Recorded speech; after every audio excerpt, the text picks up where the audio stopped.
Meu nome é Paola e faço parte da Juventude Aveluz.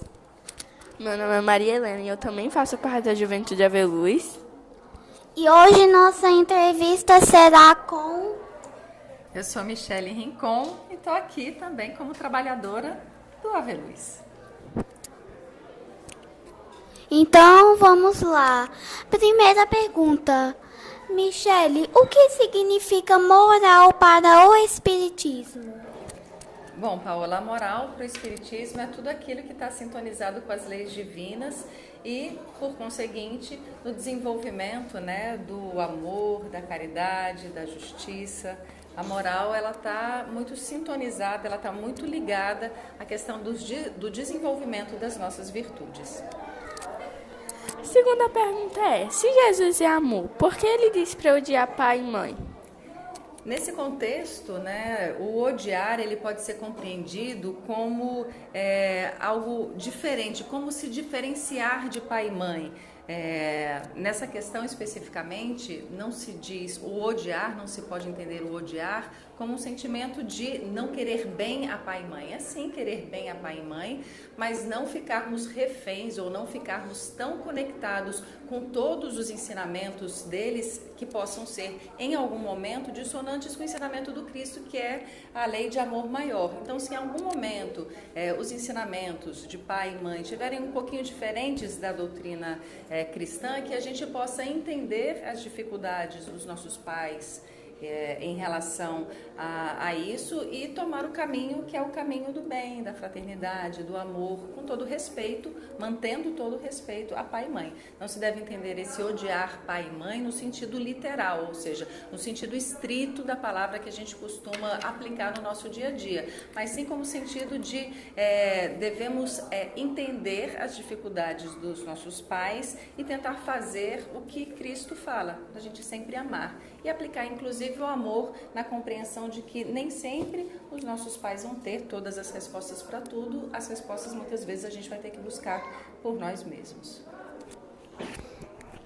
A quarta pergunta a terceira. O que Jesus quis dizer com deixar os mortos ou cuidado de enterrar seus mortos? Está muito ligado a deixar que as coisas materiais elas fiquem na terra, que a gente deve se ligar sobretudo às questões divinas, não se apegar tanto ao material. Se a gente já está com o conhecimento da doutrina espírita, entendendo que a vida ela é muito mais do que essa parte material, ela vai muito além dessa encarnação, que a gente possa ter a consciência suficiente para extrapolar as questões ligadas à matéria e nos conectarmos à espiritualidade, a tudo que é divino.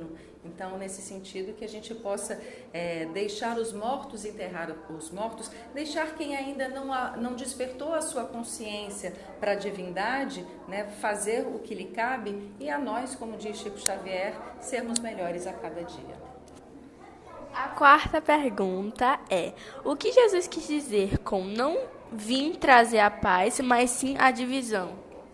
Como toda ideia nova, a ideia de Cristo, ela é uma ideia muito desafiadora. Num tempo onde as pessoas revidavam o mal que lhes era feito, Jesus trouxe, olha, a gente tem que perdoar 70 vezes 7, 7 vezes 70, a gente deve perdoar, ou seja, infinitamente. A gente deve dar a outra face a quem bate no nosso rosto. Então, assim, ele traz uma questão de compreensão, de generosidade, de amorosidade muito ampla.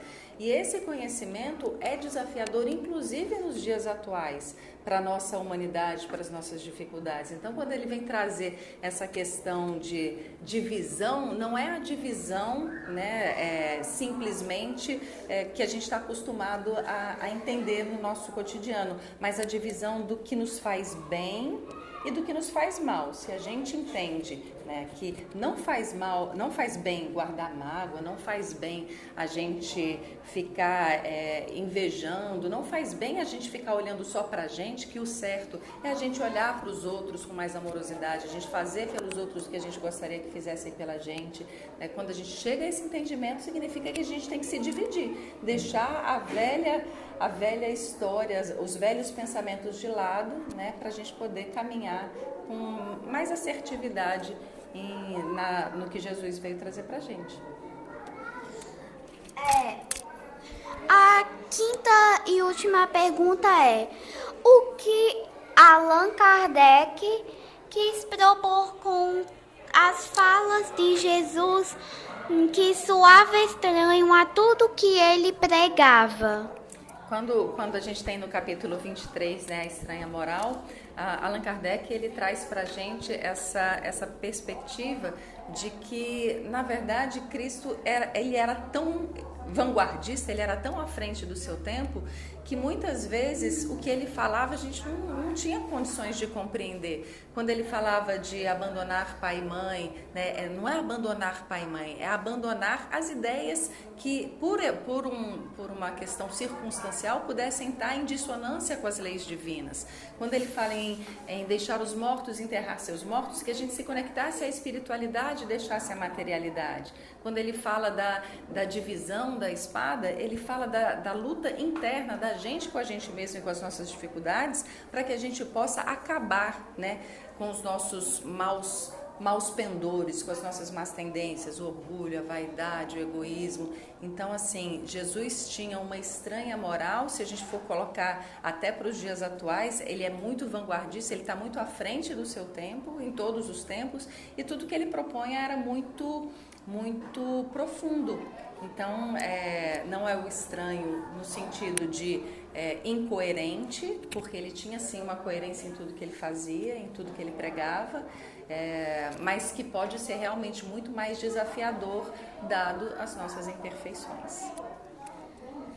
Então, Michele, se você puder agora deixar uma mensagem para os nossos jovens que estão assistindo, a gente agradece. Então, eu queria que cada jovem também pensasse um pouquinho no que pode ser, né, melhor a cada dia, pensar um pouquinho também no quanto Jesus ele traz para a gente essa mensagem de amor e como a gente pode amar cada vez mais quando a gente tem, né, como mestre, como guia e mestre, o ser humano mais perfeito que pisou na Terra e que traz uma mensagem que nos eleva a cada dia. Então, que a gente possa, que, enquanto jovens também do Ave Luz, a cada dia amar mais e melhor e compreender o próximo, que é o que a gente gosta também. A gente gosta tanto de ser compreendido, de ser abraçado, de ser acolhido, que a gente possa fazer o mesmo pelo próximo. Muito obrigada, Michele, por ter vindo aqui novamente, né, fazer a nossa entrevista. Não se esqueçam de deixar o like, se inscrever no canal, ativar o sininho para não perder nada. E um beijo e até a próxima. Até.